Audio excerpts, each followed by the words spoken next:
one other question, I think all the way in the back. Yes, okay. Just one point, I have my Rockstar School liaisons here with me today, so we have them in the Air Force as well, and they do a fabulous job.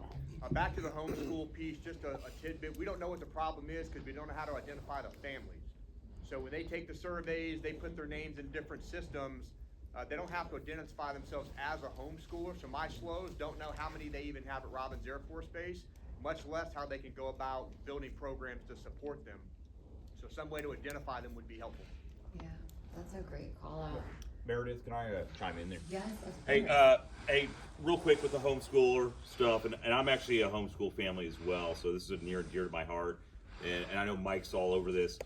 Trying to identify the homeschool community is a challenge because by definition, a lot of them don't necessarily want to get registered, and then you have registration in different things. You have a school district, you might have a DODEA school, you might have a state that you have to register, you might have a state that says just do what you want. So trying to identify that, I'm deeply worried, and I don't want to say worried, but we throw out around this number of 12% of military families homeschool. Well, if you think about that, half of our school age, or half of our population of families are under 5. So that 12% number is a lot bigger than what 12% sounds like. So identification is going to be a big thing.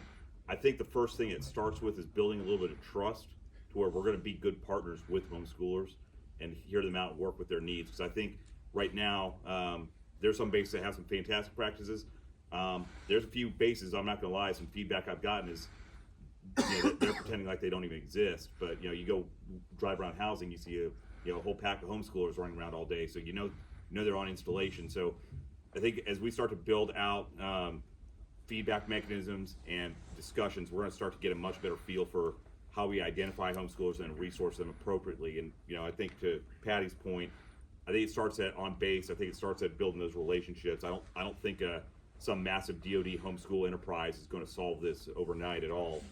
But I think we've got a whole lot of resources already available that we just need to make sure we're plugging in and making it easy for homeschoolers to actually choose to homeschool if they want to, and that's how we're going to get after this.